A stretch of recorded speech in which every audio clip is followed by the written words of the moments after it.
What up, world? You are now tuned into the Uncanny podcast. Enjoy. Yo, feel retarded right now. Yeah, this is the Uncanny podcast, and you're here with Uncanny Flacco. I'm here today reviewing the Spider-Man Homecoming movie, because you know I'm a Marvel head myself. Sorry about some scheduling conflicts before. We skipped over a lot of topics, but I could not skip over this one. Yes, ladies and gentlemen, I have been waiting for this movie since they announced the shit. Since they announced Tom Holland was playing Spider-Man in the Civil War in that Captain America third movie, you know how that go. But yeah, man, this movie was crazy, man. This movie was a good movie. I can't front on a lot. You know, it was a lot of, here and there about the movie. People was with their mixed reviews before the movie even came out. But I guarantee you, if you was to go out and see this movie, you will love it. All of those Spider-Man fans, all the Marvel heads, hell, even all those MCU, I like to watch Marvel characters in the movies without knowing anything about the comics, people. Everybody will love this movie right here. So let's get straight into it. You already know how that go, but shit, it starts off out the jump. Many of you has probably seen the little prelude, the little Spider-Man selfie cam. I seen mine on the PlayStation when it revealed early on in the week. You got him little flashbacks to when he got the suit from Tony Stark, when he hooked up with Happy. When he put on the suit for the first time. They showed him when he was right there before he took the shield from Captain America, all of that off the selfie cam. It was hilarious. I enjoyed that little prelude. Then they jump into the scene everybody's seen where, the little fake hug that Robert Downey Jr. as Iron Man gave Spider-Man. He was like, no, that wasn't a hug. I'm just opening the door so you get the fuck out the car. And then from there, the movie just jumps. They skip over the whole origin. They don't show when he gets bit by the radioactive spider. They don't show too much when he just got into high school.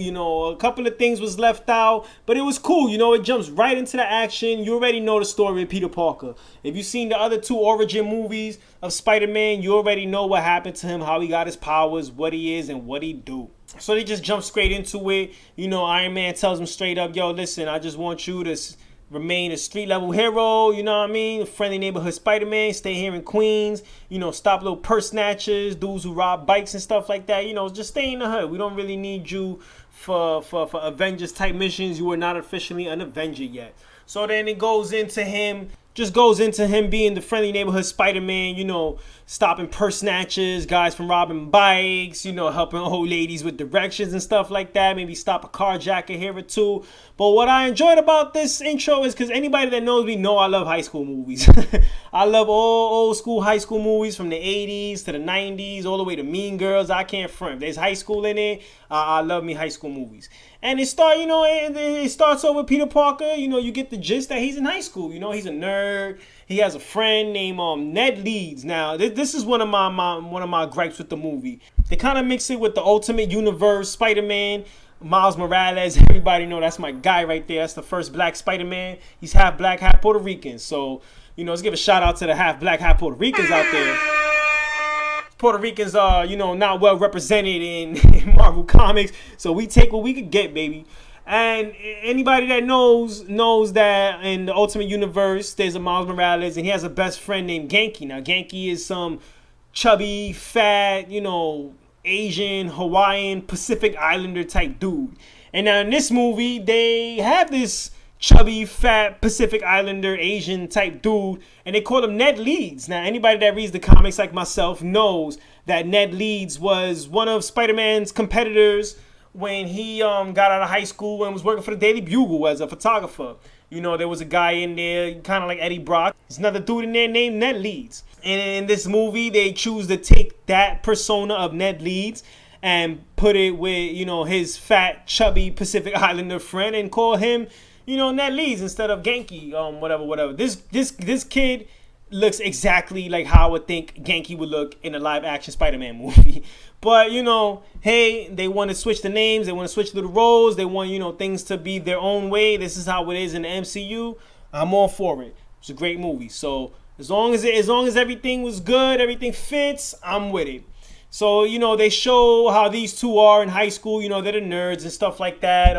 Homecoming dance is coming up. Also, the science nationals. I think he's on a science science mathletes team or something like that. I don't know how you call it or whatever. That competition is up too, and he's on the science team.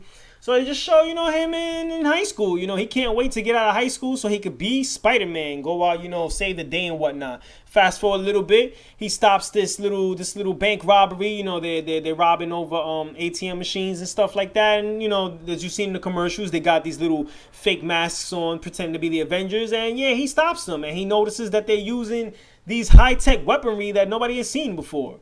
Now, I'm sorry, I skipped a few. In the very beginning of the movie, they show Michael Keaton. Michael Keaton's a great actor. I loved him as Batman. I loved him in Birdman, everything in between. And he played a perfect role for an older type villain in this movie, because Adrian Toomes, the Vulture, as many people might not know, he was the second villain after the Chameleon that Spider-Man never fought in the comics. And, he's typically just an old dude, whatever. We're not going to get into the origins into the comic book. But into this movie, flashback to the first Avengers movie, whenever there's a threat and, the city's destroyed and stuff like that, Adrian Toomes, him and his crew, they clean up. They call damage control. They come in, they salvage everything that's around, stuff like that. And that's what happens after the first Avengers movie, when the Chitauri came in and stuff like that. Somebody had to clean up all them dead aliens and all of that metal and, space technology that was there. And hey, that was his job, that was his cash cow and whatnot. In comes in Tony Stark's people talking about, all right, you know what? This is not your job anymore. By some law, whatever. This is our job to do. This is our thing to do now. We're going to take care of damage control. And that puts Adrian Toomes and his whole crew out of business. And, I guess he was used to living a high life. They don't show his life, but they say he has a family. And this is what he does to feed the family. And the crew has families as well. So that's what they need to do. So what they did was, if anybody out there seen the Netflix series Luke Cage, which is a great series, by the way, I really enjoyed that. You notice that at the end, Diamondback, he has all of this suit with all this technology that was taken from the Chitauri invasion. The same thing here. After Adrian Toomes, stops that job, he keeps some of the technology for himself, and he sees what he could do. We could do with it. Flash forward a couple of months or so, they show what goes on after that. Spider-Man's like, hey, he's calling Iron Man and Happy, Iron Man's assistant. He's like, hey, what's up? I just stopped all these bad guys. They got all of this crazy technology and stuff like that, but nobody wants to take Spider-Man serious. Nobody wants to come to the scene and whatever. So he continues on being the friendly neighborhood Spider-Man. Great scenes. One thing I love about the movie is that he's more suburban. He's more in Queens. Queens is not known for tall buildings like in Manhattan. Every other Spider-Man movie, Spider-Man was being Spider-Man in Manhattan. So he's web-slinging around, which is awesome scenes. I love watching Spider-Man web-sling. He's web-slinging around from building to building and stuff, but how does Spider-Man transport himself from A to B if he doesn't have tall buildings to web-sling? So he's jumping on top of buildings. He's, riding on top of the train and stuff like that. He's running through people's backyards. He maybe slingshots himself, from here to there, but he doesn't get as much distance, not as fast as he does in Manhattan. So I love that about this movie. They showed how Spider-Man really is, in Queens. There's no tall buildings to web sling and stuff. So they show how he gets around. So flash forward a bit, he does what he do. A little comedy here and there. He comes home, and then his friend Ned finds out that he's Spider-Man. He's like, this is the greatest thing in the world to me. Aunt May comes in, he doesn't have the suit on. He wants to keep it low-key. He doesn't want his Aunt May to know. From here on, he goes to school. There's this party coming up. And, he's in love with this girl named Liz and whatever. She looks good. Nice little red bone chick. Let's give it up. Let's give it up for the red bones. Give it up for the red bones out there. She's cool. She's taller than him and stuff like that. She's also in the science club. He got a thing for her, so he just, Google-eyes her throughout the whole movie. They invite Peter Parker to this party. Also, by the way, Flash Thompson's in this movie. Now, Flash Thompson, as we know, is a white guy. He was a bully. Later on, he joins the army, the military or whatever, and, something happens to his legs where he has no legs. And, somehow he takes on the Venom symbiote after Eddie Brock, and he becomes Agent Venom. And with the symbiote, he gains legs and stuff like that, but that's a little bit into the future. We know Flash Thompson's a white boy. He's a bully and stuff like that. But in this movie, he looks like he's an Indian dude. But come to find out, Tony Revolori, he's a Hispanic. He's of Guatemalan descent. And I heard a couple of weeks ago he was getting death threats by some hardcore Marvel fans out there because they do not like it when you switch characters around. You know, he's a white guy, he's a bully and stuff like that. In this movie, he's a bully who's Hispanic, but he looks like he's Indian to me. Looks to everybody. And his name is still Flash Thompson, so I don't understand the correlation here. But the guy was getting death threats because nobody was really liking that. And that was crazy. That was crazy to me. But like I said, if you watch the movie, it's just, an MCU fan, a fan of Marvel movies and stuff like that. That's easily forgivable. This guy was a real asshole. He was a real dork. He kept calling Peter Parker Penis Parker. Then Ned Leeds at one time reveals that, oh, hey, Peter Parker, he's an intern for Tony Stark, and he knows Spider-Man personally. Now, Peter Parker don't want that information out there. But Ned Leeds, as the excited friend who just found out his best friend is Spider-Man, metió la pata, as we say in Spanish. He stuck his foot in or whatever. And now everybody's like, oh, so you know Spider-Man. Oh, well, we're having this party. Why don't you bring him by since you really know him? Fast forward a little bit. Aunt May drops the both of these kids to the party, and Ned Leeds is wearing this funny Indiana Jones hat. He says it gives him confidence and stuff like that. It makes him look like, he's not in school. He's out there. It was pretty funny. Pretty funny. They go inside and, it seems like everything's cool. People are expecting Spider-Man to come when Peter Parker comes. Flash Thompson's the DJ. He shouts out, Penis Parker, and he hits him with the... I thought I was listening to Uncanny Podcast and Flash Thompson was hitting them sirens. And then he was being forced to kind of, pull out Spider-Man. So he has a Spider-Man suit under. He's going to go, go to the bathroom, go to the roof, come back as Spider-Man. And Ned Leeds is really looking forward to it because he thinks, hey, give me a fist bump while you're Spider-Man. Give me some, make me popular too. So Peter Parker goes to the roof. He's changing into his Spider-Man gear. And he sees an explosion in the distance. So this movie deals with a lot of confliction between him being Peter Parker, the high school student who just wants to fit in, and Spider-Man, the superhero who wants to be part of the Avengers, and he has to prove himself. So he sees that explosion. He goes over there. He says, all right, I'm going to have to ditch this party. I'm going to have to go over there and see what's going on. And then we see some Adrian Toomes guys who are selling some weapons that they made. Now, Adrian Toomes goes from this damage control guy to a thief. He just goes around. He's robbing, not people. I guess he robs, some banks and stuff like that, some stores or, anything that's being transported of any wealth, sort of. He goes in there and he steals and stuff. And his crew, the same crew, I think he brings them along, but he brings maybe a couple of people along. The Tinkerers in this movie is something Mason. I forgot his name, but he's Mason. He's in this movie. He's the one that's creating all of these. He created Adrian Toomes' wings. He created a bunch of other weapons that they use. And so Spider-Man goes to the explosion. He sees the explosion. He goes, sees where they at. And he approaches them. He's like, hey, what's going on here? These are the same weapons that's been used in the ATM robbery. And here we also see Danny or Donald. I think it's Donald Glover, the son.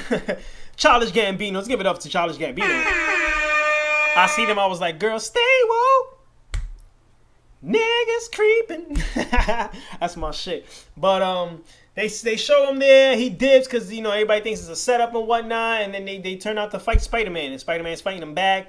The van pulls off with all the weapons. The main guy that they show there, he's the Shocker. He has like this brown jacket with like these dark yellow sleeves, but it has like the plaid pattern on it, just like the Shocker has in the comics. So if you know him in the comics, that was a giveaway. He had these armed weapons that he punches, and there's a little shockwave that goes when he punches as well. So there, that was the Shocker. And then there's a whole chase scene. He's trying to chase him down.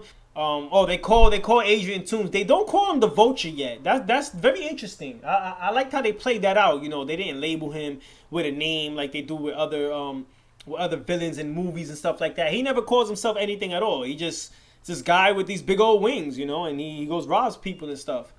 So we're gonna say Adrian Toomes until the end of the movie where they call him the Vulture or whatever. So Adrian Toome comes and he stops Spider-Man in his tracks, and then they get away and whatever. Spider-Man finds some of the weaponry that fell off of this van. He takes one good look at it like, hey, this is cool, whatever. So he flees. Adrian Toomes feels a certain way. He's like, who the hell is this guy that came to stop us? He feels mad at the Shocker. He's like, yo, you out here fucking testing these weapons out in the open. I told you to keep it low key. We don't want the Avengers to come down on us. You know what I'm saying? This is how we made it this long. I think 8 years has passed since Damage Control, since Iron Man's Damage Control people came in and stopped them. 8 years has passed. So for 8 years, he's been doing his thing, doing, these old robberies and stuff like that, by staying low key. And here comes the Shockers trying to sell some weapons, and he's creating a scene. And then the Shockers like, whatever, you're an old man, you ain't with it no more. So Adrian Toomes like, oh, no, for real. He picks up one of the weapons that the Tinkerer makes and totally evaporates him, obliterates him, turns him into ash, whatever that word is. But just takes him out the scene. Wipes the little Shockers thing off, gives it to the other guy, this black guy. He comes out in a whole lot of movies. I wish I knew his name. He's a good actor though. He was in Dead Presidents. He was the preacher. I think he might have been in Biker Boys, might not have. But anyways, that's another issue. He gives him. He's like, hey, all right, now you're the new Shocker. So that's Shocker number 2. So something happens. He knows he has to go to Washington, D.C. because there's going to be something going on in Washington, D.C. where Adrian Toomes is going to be at. Also in Washington, D.C. happens to be the science team's regional. So Peter Parker goes over there with Liz and Flash Thompson and some other colorful characters. They head to Washington, D.C. Now they get over there. He has Ned Leeds as, his number 2 guy. Like, hey, you're my computer guy. You're the chair guy. You're the guy that I got to call when I need some assistance on the job. Nothing too physical, but if I need some research to be done, you're the man for the job. He's sneaking. They're in Washington, D.C. now. He's sneaking out of his hotel room. The whole science team is trying to go to the pool. Liz is there looking good and in a little tight one piece with her tight little self. She's like, come on, doing something bad before a big competition is something good for team morale and stuff. And here you see Peter Parker in a conflict like, do I want to go be Peter Parker, the student, or should I go and, try to stop this villain or whatever? So he lets her go and he takes off on his merry way to go stop Adrian Toomes. Now, one thing that happens here, one thing very noticeably, Spider-Man does not have his spider sense. I really, really, really did not like that they took that away from him. I mean, in this movie, there's not a lot of big surprises like the Green Goblin's coming from behind you. Not a lot of surprises for him. But one of the things that makes Spider-Man, that separates him from any other superhero, is his spider sense. Because he could detect, any danger coming towards him. If somebody's going to come punch him from the back, he senses it. And he just do a backflip, just get out the way. That's what he does. He just gets out the way. Something's bad about to happen at an event he's at. He senses it seconds ahead. And he knows, that's his warning. He knows I got to move out the way or I got to save some people. He doesn't have spider sense in this movie.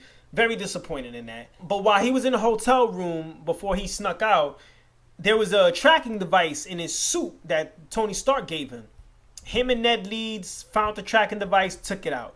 There's also something in his program suit called the Training Wheels program. Now, this Training Wheels program stopped his suit from doing other things. Like his suit is capable of, doing other things and stuff like that. So Peter Parker, asked Ned Leeds to take that out or whatever. I want my suit at full capacity. Let's see what's going on. So not only did they take the tracking device out, so Spider-Man are happy, doesn't know where he is, what he's doing. They also removed this training wheel program.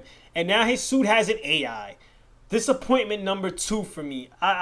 Spider-Man does not have no damn AI in his suit. Like, it's just like, this is like a cheaper version of an Iron Man with some fucking AI in his suit. Like, he does not have no damn AI in his suit. One thing that separates Peter Parker from any other heroes is that he's an intelligent young individual. He makes his own stuff. He made his own web fluids. In this movie, he did make his own web fluids. But also with the new suit, he has other web cartridges. He has other web shooters. His suit, it was, substitutes his AI kind of. He could talk to his suit. He's like, change web cartridges and stuff like that, or take on this mode, and stuff like that. And it's good for the movie. It makes sense. It makes sense why, to have Iron Man in the movie, and, it gives him, position in the movie and stuff like that. But it kind of took away from the Peter Parker character, It just made him like a cheaper version of Iron Man. But I digress. He takes off the training wheels program from his suit.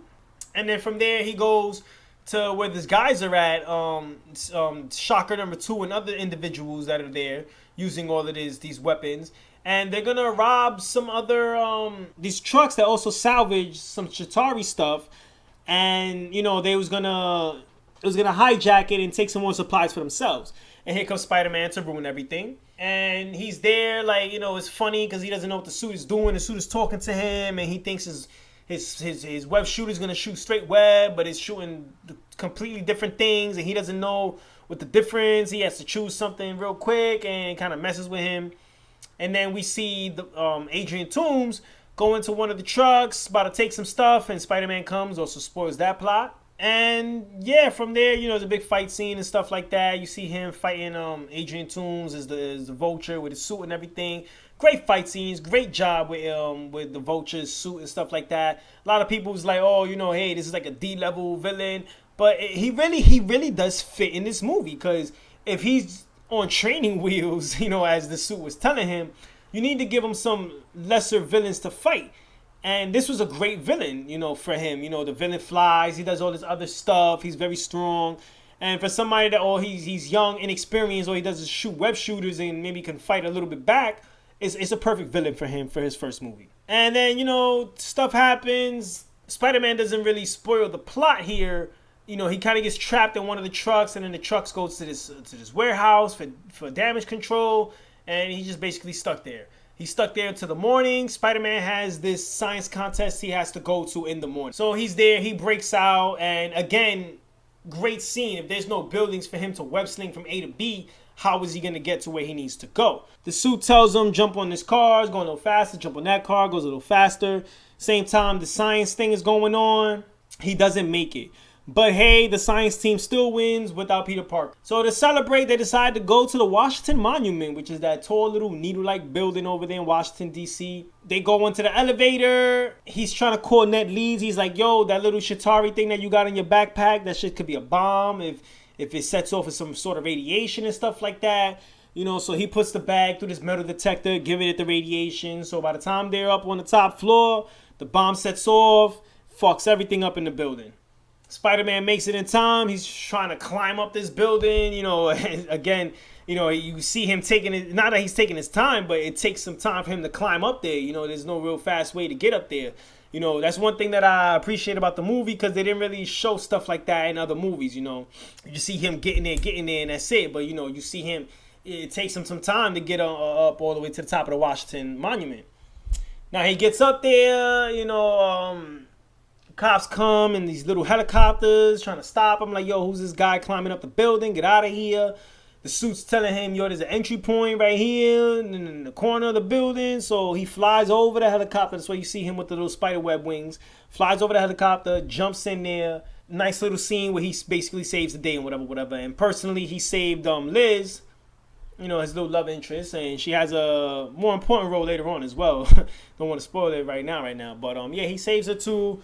And blase, everything's good. After all of that, they go back to New York. There's a scene where you see Adrian Toomes. He's upset. He's like, yo, this is the second time we see this kid. Like, we got to kill him. Fuck all that. You know what I'm saying? He keeps trying to, come in between me and this money. We got to take him out.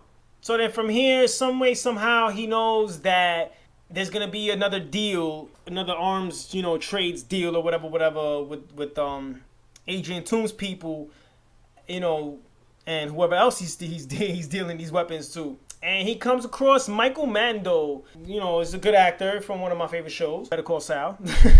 Gorgon, as we know, is the Scorpion in Marvel Comics as well. And he comes in there, he's about to buy something. Spider-Man comes, spoils his plot as well. But here comes Adrian Toomes again and all his people. And there's a nice fight scene. They split that boat in half, so the bad guys can get away, and he has to come try to put this boat back together. And Iron Man comes out of nowhere. He sees what's going on. He helps him out, helps seals the boat. But he's upset with Peter. He's like, yo, you know what I'm saying? This is high level stuff. You're not for this. Give me the suit, because you're not ready for the suit. Tells him straight up, if you're not nobody with the suit, then you should have the suit anyways. Takes the suit from him. Here we go, Peter Parker back to being just a high school student, high school teenager. So, he has detention for some stuff. He sneaks out.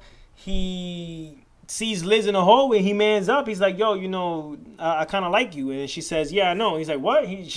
She's like, you're not too good at keeping secrets. It's obvious. I can see it in your face and shit. He asks her to the homecoming dance. She says, yeah.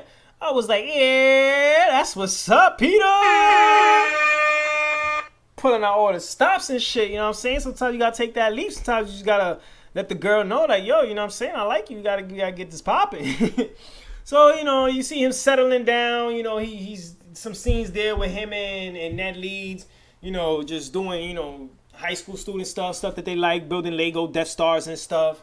And then, from there, he asks Aunt May to help him, I guess, learn how to dance, to fix his suit, tie a knot, drop him off in front of Liz's house. It's the night of the prom. And who opens that door when he rings that doorbell? You know it, Adrian Toomes. So Spider-Man, Peter Parker, he's there. He's feeling good. He's about to, take this girl, the girl of his dreams out. And damn, the villain just opens the door. And, it's kind of uncomfortable for him to go inside the house and kind of be nice with this guy, knowing that this is a bad guy right here. This is a villain and stuff like that. And you could tell because all the joy and excitement out of Peter Parker is just out. He's acting weird and stuff like that. And then Adrian Toomes drives the both of them to the prom. He's asking them questions. Liz is kind of being a snitch. She's like, oh, yeah, he wasn't there in Washington, D.C. in the elevator and stuff, but he was in Washington, D.C. And Adrian Toomes is putting two and two together. He's like, yo, your voice sounds familiar. Oh, you was over here? Oh, you was in Washington, D.C. as well, huh? So he lets his daughter out the car. And then he has a word with Peter. He's like, yo, listen, you saved my daughter's life. I'm going to save your life right now. I ain't going to put hands on you. But I'm going to tell you what, stay out of my business. I stay out of yours, and that's it. He lets him go right there. Favor for a favor. You save my daughter. It's the right thing he could do. Just let him rock. And then he goes to Peter Parker goes inside. He feels weird. He knows Adrian Toomes about to do something. So he's conflicted again, and he has to tell Liz, listen, I got to go. I got to ditch you. I got to go.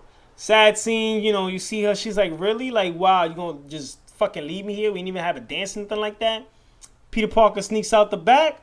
And shocker number 2 is there. Boom. There's a nice fight scene right there. They get it in. Spider-Man comes on top of that. At this point, he has his old school suit, which is like a play off of the Scarlet Spider suit when he has the hood on and stuff like that. But they just inverted the colors and, gave him little goggles and stuff like that. But that was his previous suit from when he was doing the YouTube videos from before he met Tony Stark. And then, he goes, apparently Happy doesn't want to talk to them because Happy is moving stuff from the Avengers Tower in Manhattan to the Avengers Mansion in upstate New York. Now, this is a nice little play on the comics and stuff like that because this does kind of happen. There is another Avengers Mansions in upstate. And inside, so what Happy is moving in this plane is they mention is some Iron Man suits, Captain America's prototype shield, a new prototype shield. I thought we was going to get a chance to take a sneak peek at because at the end of Civil War, Tony Stark took Captain America's shield back because his pops made that. He told him you don't deserve it, whatever, and gave it back to him. So apparently there might be a new shield in the new Avengers movie. But anyways, I digress. All of this stuff that's being moved from Avengers Tower to Avengers Mansion is being placed into this plane. Adrian Toomes and his crew are going to go rob this plane and take all of that stuff, everything that's in there that's worth money, all this technology and stuff. They're going to go rob this plane. So Spider-Man goes over there. He figured it out. He's like, yo, they're going to rob this plane. Helps take the plane down. Blase. They have nice fight scenes and whatever. Amazing fight scenes. Just all around amazing movie. He comes back down. He saves the day. Adrian Toomes, his wings was about to explode. Spider-Man takes him out the flame. Just all these action scenes you gotta watch for yourself. Is very, very good, very good. And then from there, Happy and the new damage control people, they come to the Coney Island beach because that's where the plane was crashing. That's where the final fight scene took place. And there's a sign right next to Adrian Toomes who is webbed up next to some sort of debris on the ground, and it says, here's the Vulture guy. So that's the first time they ever called him the Vulture throughout the whole movie, which was pretty cool. I liked it. I enjoyed it. It was pretty cool. Then from here, then yeah, that's just the movie digresses from there. Tony Stark comes, he finds him, he's like, hey, I see what you did, great job, and he kind of takes he takes some sort of credit for taking the suit away, and then he took the suit away, so he sees he can still do great and amazing things. And then he shows him this new suit, kind of looks like an the Iron suit, the Iron Spider suit. It's black and blue and whatever, but it's more ironed out. And he was about to welcome him as an official Avenger. Now, what does Peter Parker tell him? Nah, I'm good. I'm Geechee. I'm just going to stay regular friendly neighborhood Spider-Man for now, because he knows the same thing Tony Stark was telling him earlier. There's still some things he needs to learn. He needs to learn how to be, superhero. He needs to learn how to deal with certain stuff before he could become an Avenger. And that was pretty cool. One more thing, that's basically it for the movie. One more thing, you would think Mary Jane's in this movie. Mary Jane specifically is not in this movie, but Zendaya, you see her throughout the movie, kind of being an emo chick, kind of being, somebody who's always teasing Peter and the friends and stuff like that. Her name is Michelle, and they name her the new captain of the science team, and they gave her the nickname MJ. And I was like, yeah, that's what's up. I like how they snuck that in there. They called her MJ, so she's not Mary Jane. She's not Mary Jane Watson. I think that's her last name, Watson. She's not Mary Jane, but she is an MJ in some sort of form in this movie. Now the movie's over. They show the first mid credits, and it's Adrian Toomes, the Vulture, in jail, in prison and stuff like that. And he comes across Gorgon, and he's like, yo, Gorgon tells him, yo, I know you had a fight with him, and word on the street is you know who Spider-Man really is, so tell me who he is. Adrian Toomes tells him, you know what? Nah, I never got to look at his face. And a little smirk there. I don't know if that means he's going to get personal revenge himself, or that's just a favor for a favor because Spider-Man kind of helped him out in the explosion. Nice little smirk there, but that's just a respect amongst these two individuals. But Gorgon was in jail too, talking about he knows people on the outside. Maybe Scorpion is going to be a villain in Spider-Man 2. We don't know, but I wouldn't mind seeing Michael Mando as a bad guy, as the Scorpions. We didn't even see the Scorpion, suited up and stuff like that. It would be amazing to see how he would look all suited up as well. And then the final scene is everybody's waiting in the theater, waiting to see what's going on. And it's just another Captain America cutscene talking about, hey, one thing you learn, patience. Patience is something you got to have, and I'm glad you have it to wait it all the way to the end of this movie, but there's not really another cutscene here. It was pretty funny. All around, I'll give the movie a 9 out of 10. It was a really good movie. It was really fun. It was really funny. I was in there a little lit. So it was maybe I might have enjoyed it a lot more than a lot of y'all. The movie could be a 10 out of 10 if you're not a comic book fan. If you don't know the source material, it is just a 10 out of 10. All around great movie, great superhero movie, great high school movie, great conflicts in the movie and all of that. If you are a Marvel comic fan and you've been reading all the comics and stuff like that, you probably give it an 8 or a 9 out of 10. A lot of stuff was left out. A lot of stuff, not needed to be left out, but he's glad it was left out. A lot of stuff skipped over. But it kind of made it good that they skipped over his origin story because they just get right into the action. You seen all that shit already. You know what happens. They don't, you know what happens to Uncle Ben already. You know what happens. This damn spider bites him. I would love to see him fight Macho Man Randy Savage again. Rest in peace, Macho Man Randy Savage. But we don't need to see that already. We know the story, and it was amazing how the movie started. It was amazing how they dealt with certain aspects of Spider-Man and Peter Parker.